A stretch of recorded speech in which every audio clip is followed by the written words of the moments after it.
ግን ሙስሊም ወገኖቻችን አምላካችሁ አላህና ነብያችሁ መሐመድስ እንኳን እርግጠኛ ያልሆኑበትን ሃይማኖት ዛሬ ላይ እንደምትከተሉ እንደምታመልኩ ሰላም ለእናንተ ይሁን። እንዴት ናችሁልኝ? እኔ እግዚአብሔር ይመስገን ሰላም ነኝ። በመጀመሪያ ለመላው ክርስቲያኖች እንኳን ለሆሳዕና በዓል ለምንናፍቀው በዓል በሰላም በጤና አደረሳችሁ አደረሰን። አሜን። እኛም እንደ ህፃናቱ እንደ ኢየሩሳሌም ሰዎች ሆሳዕና በአርያም ለወልደ ዳዊት ብለን እንዘምራለን፣ ለክርስቶስ ማለት ነው። ሆሳዕና በአርያምም በምድርም የሚመሰገን አምላክ ስላለን ክብር ምስጋና ይድረሰው። በመቀጠል መግቢያ ላይ እንዳልኩት ሙስሊም ወገኖቻችን አምላካችን ብላችሁ የምታምኑት የምታመልኩትና እንደ ነብይም የተቀበላችሁት ነብያችን የምትሉት መሐመድስ እንኳን እርግጠኛ ያልሆኑበትን ሃይማኖት እንደምትከተሉ ታውቃላችሁ። ይህንን ነገር ከጥላቻ ወጥታችሁ ልትመረምሩት ይገባል። በነገራችን እኛ ክርስቲያኖች ስለ እስልምና ስንናገር ከጥላቻ አንፃር ይመስላል። ኦኬ ቄሲት ለምለም እዚህ ጋር እንደ ፍሬን ያዥና እኛም ለተራችን ምላሽ እንስጥሽ። እስኪ የአባዬን ላማማ ተጀመረ እንደዚህ ሚዲያ ላይ። በመጀመሪያ ደረጃ ሰላም አለይኩም ወራህመቱላሂ ወበረካቱ። እንደዚህ ወገኖች ሰላም ቢያለው ሙስሊም እንደማናቶች ቪዲዮን በደንብ ሼር፣ ኮፒ ሊንክ፣ ሪፖስት ማድረጉን ለእናንተ ትችዋለሁ። እኔ እስኪ መረጃና ማስረጃን እያስቀመጥኩ ለዚህች ወገናችንን ምላሽ ልስጣት። እቺ ወገናችን የተናገራቸውን ሰምታችሁታል። እንግዲህ የአባዬን ላማማ ተጀምሯል መሰለኝ ሚዲያ ላይ። እስልምና እናንተ ሙስሊሞች የምታምኑትን እምነት አታውቁትም። እናንተም ሆነ ነብዩ መሐመድ እንደዚሁ ደግሞ አምላክ ነው የምትሉት አላህ ራሱ ይሄንን እምነት እውነተኛ ለመሆኑ እርግጠኛ አይደለም ብለናለች። በተቃራኒው ደግሞ ጳውሎስ ክርስትናን እንዳረጋገጠ መረጃም ለመጥቀስ ሞከራለች። ኦኬ ማሻአላህ፣ እንደዚህ አይነት ሰው መኖሩ በራሱ ለኔ በጣም ደስ ብሎኛል። ለምለም ያነበብሽ ነው አይደለ? አይቂ ስትለምለም በጣም እየገረምሽ ነው። ኦኬ ማስረጃን እያጣቀስኩ ወደ ሐሳቡን ልመለስ። በመጀመሪያ ደረጃ እዚች ዓለም ላይ በጣም ብዙ አይነት እምነቶች አሉ። ክርስትናን ጨምሮ ሂንዱይዝምን ወይንም ደግሞ ቡዲዝምን ወይንም ደግሞ አሁን ያሉ አይሁዶችንም እንደዚሁ ሻንቶዝም፣ ጃይኒዝም የተለያዩ አይነት ለቁጥር የሚያታክቱ እምነቶች በዚች ምድር ላይ እንዳሉ እናምናለን። ነገር ግን ከዚህ ሁሉ ከሰው ሰራሽ እምነት ከዚህ ሁሉ ፍልስፍና አንድና ብቸኛው ጥርትና ጥልል ያለ እውነተኛ ሃይማኖት እስልምና ብቻና ብቻ ነው። ለምን? በማስረጃ ደረጃ ነው የምንመጣበት። ለእነዚህ ሁሉ ማስረጃ የሌላቸው ሲሆን ለአንዱ ለእውነተኛው እምነት ለእስልምና ግን ግልጽ የሆነ ማስረጃ ከፀሐይ በላይ ፈንተው ብሎ የሚታይ ማስረጃ ያለው እስልምና ብቻ ነው። ከዛ ውጭ ያሉ ሃይማኖቶች በአጠቃላይ ሰው ሰራሽና ፍልስፍና በስሜትና በግል ፍላጎት የተመሰረቱ በስብሰባና በጉባኤ የተመሰረቱ እምነቶች እንደሆኑ ግልጽ ያለ እውነታ ነው። አንድም ሃይማኖት ከእስልምና ውጪ በማስረጃ በመለኮታዊ ራእይ የተረጋገጠ እምነት የለም። ወደ ሐሳቤ ልመለስ። አምላካችን አላህ በሱረቱ ሩም ላይ ምዕራፍ 30 ከቁጥር 30 ላይ ፈአቂም ወጅሀከ ሊዲን ሐኒፈን ፈጥረተላሂ አለቲ ፈጠረ الناس عليها لا تبديل لخلق الله ذلك دين القيمة ولكن أكثر الناس لا يعلمون ብሏል። ፍትህን እውነተኛና ትክክለኛ ለሆነው ሃይማኖት ፍትህን ቀጥ አድርጎ ወደዛ ሃይማኖት ተዘነበለ። ذلك دين القيمة ይሄ እምነት ማለት ደግሞ አላህ ዘንድ ወይንም አላህ ሰዎችን የፈጠረበት ወይንም ደግሞ ሰዎችን ያስገኘበት ጎዳና ነውና ላ ተብዲለ ሊከልቂላህ ብሏል። ይሄንን መንገድ መቀየር አይቻልምና ከዚህ ጎዳና ላይ እንዳትወጣ እንዳትቀየር። ወላኪን አክሰረ الناس لا يعلمون ነገር ግን ብዙ ሰዎች ስለዚህኛው እውነታ አያውቁም ብሏል። ሰው እንዴት ሃይማኖቱን ይቀይራል? ነቢያችን አለይሂ ሰላቱ ሰላም ما من مولود الا يولد على الفطره فابواه يهودان او ينصران مروا ابناءكم بالصلاه لسبعين ብሏል። ሙስሊሞች ከሆኑ ሰዎች አይሁድ ከሆነ አይሁድ ያደርጋል፣ ክርስቲያን ከሆነ ክርስቲያን ያደርጋል፣ መጁሳ ከሆነ ደግሞ እሳት አምላክ ያደርጋል። ቪዲዮ ላረመዘም እዚህ ተወዋለሁ። ከዛ በመቀጠል በነገራችን ላይ እስልምና የሚባለውን ሃይማኖት ከሃይማኖት በኩል እንኳን ለሰው ልጆች የመረጠው ጌታችን አላህ ያለው አምላክ እሱ ራሱ ነው። የማንም ሰው ፍላጎት አይደለም። የግለሰብ የነቢያቶች እንኳን ፍላጎት አይደለም። በነገራችን ላይ የአምላካችን የአላህ ውሳኔ የሰው ልጆች መጀመሪያ ሲፈጥር የመረጠበት ጎዳና ነውና እሱን የመረጠው። ልክ ሱረቱል ማኢዳ ላይ ምዕራፍ 5 ከቁጥር 3 ላይ አልየውመ አክመልቱ ለኩም ዲነኩም ወአትመምቱ ዐለይኩም ኒዕመቲ ወረዲቱ ለኩም ኢስላመ ዲና። ከሃይማኖት በኩል ዲነል እስላምን ለእናንተ ለሰው ልጆች እኔ ነው የመረጥኩላችሁ ብሏል። ሙሉ አድርጌ የሰጠኋችሁ እኔ ነኝ ብሎ ጌታችን አላህ ቃሉን አስፈሮልናልና ከሱ ውጪ ሌላን እምነትን የሚመርጥልን በፍልስፍና እነ ጳውሎስ እነ ማርቆስ እነ ሉቃስ መጥቶ ሊፈላሰፉብን አይችሉም፣ አይገባም። እምነትን የሚመርጥልን እሱ ዘንድም ተቀባይነት ያለው እስልምና ብቻ እንደሆነ አረጋግጧል። ወመን የብተጊ ገይረ ልኢስላም ዲናን ፈላ ዩቅበለ ሚንሁ ፈሁወ ፊል አኺረቲ ሚነል ካሲሪን።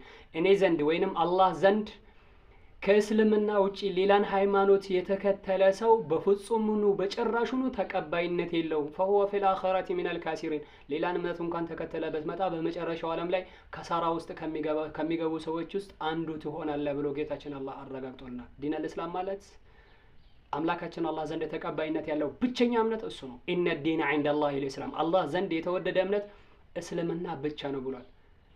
የነ ቄሲት ለምለም ሃይማኖት ከየት መጣ? ክርስትና የሚባል ሃይማኖት የተኛው ነብይ ነው ያስተማረው?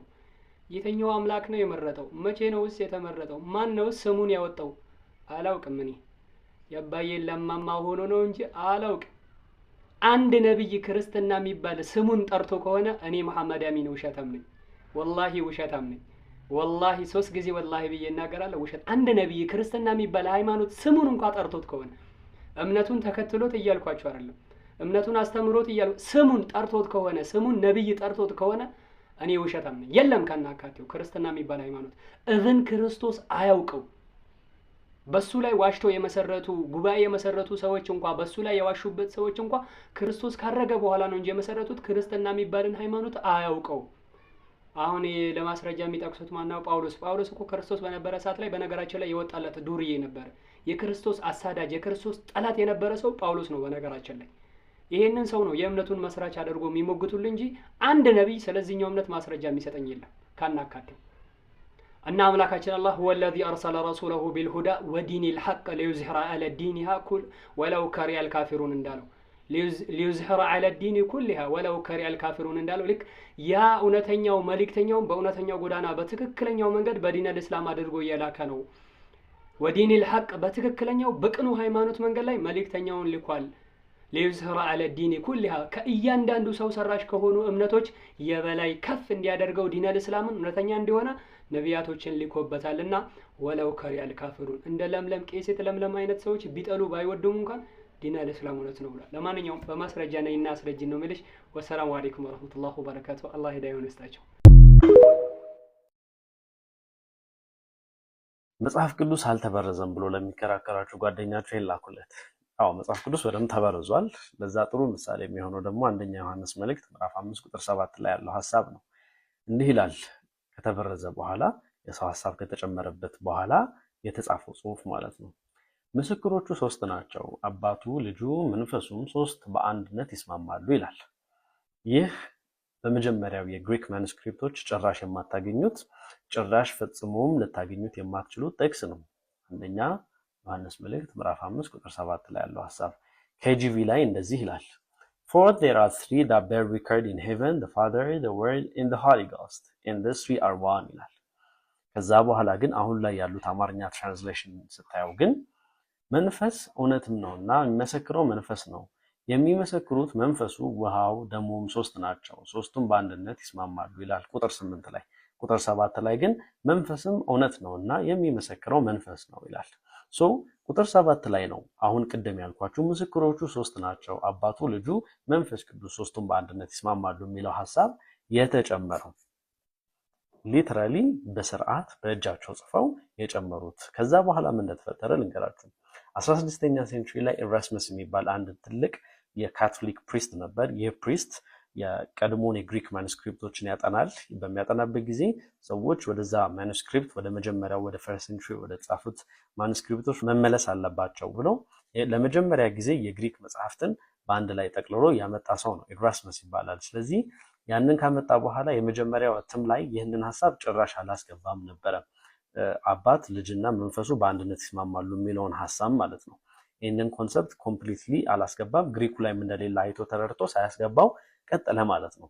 ከዛ በኋላ ግን በሶስተኛው እትሙ ላይ በክርስቲያን ቸርች አባቶች ፕሬዠር አማካኝነት ይህንን ነገር በግዴታ እንዲያስገባና ግድ ደግሞ አስገብቶ ያንን ነገር ማሳተም እንዳለበት ነገሩት። ከዛ በኋላ ሶስተኛው እትሙ ላይ ያንን አደረገ፣ አሳተመ ማለት ነው። ከዛ በኋላ ትራንስሌት የሚደረጉት እንግሊሽ ቨርዥኖች በሙላ ከሶስተኛው እትሙ የግሪክ እትሙ ላይ መሆን ጀመሩ ማለት ነው። ዳትስ ሃው የኬጂቪ ባይብል ለመጀመሪያ ኪንግ ጄምስ ቨርዥኑ የታተመው ከኤራስመስ ሶስተኛ እትሙ ነው። ከዛ እትም ነው አሁን ይህንን የምታዩት ማለት ነው እንጂ በፍጹም መጀመሪያው የፈርስት ሴንቹሪ ወይ ደግሞ ሰከንድ ሴንቹሪ ላይ የነበሩ ግሪክ እትሞች ላይ አታገኙትም ማለት ነው።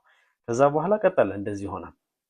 በጣም በሚገርም ሁኔታ 19ኛ ሴንቹሪ ላይ አርቪ የሚባል ሪቫይዝድ ቨርዥን ኦፍ እንግሊሽ ባይብሉ ማለት ነው ሪቫይዝድ ተደርጎ ብዙ ስኮላሮች ሲያጠኑና ሲያዩ እቺ ነገር የመጀመሪያው ግሪክ ማኑስክሪፕት ላይ ያልነበረ ሐሳብ ነች እናውጣው ተባብለው፣ ምክንያቱም ጥያቄ ስለሚፈጠር መጪው ጀነሬሽን ደግሞ አንባቢና በጣም ጥያቄ እንደነበር ሲመለከቱና ሲያዩ እቺ ነገር ኦሚት እናድርጋት ያልነበረ ነው። ኪንግ ጄምስ ቨርዥን ላይ ያለው ሐሳብ መጽሐፍ ቅዱሳዊ አይደለም ወይ ደግሞ የግሪክ ማኑስክሪፕት ላይ የተጻፈ ነገር አይደለም ግሪኩ ላይ የለም ብለው አወጡት ማለት ነው።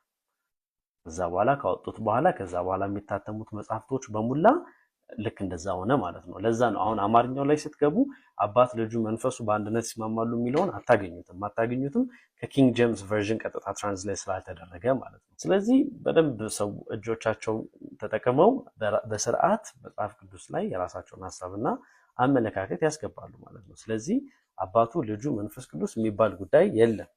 እንደዛ የሚባል አንደኛ ዮሐንስ መልእክት 5:7 ላይ የለም። ሰዎች አስገብተውታል። ከዛ አንደርስታንድ ሲያደርጉ ግሪኩ ላይ እንደሌለ ልክ እንዳልሆነ ሲገባቸው ደግሞ ኦሚት አድርገውታል። እናንተም ኦሚት ብታደርጉት ይሄንን ሐሳብ ጥሩ ነው ብዬ አስባለሁ።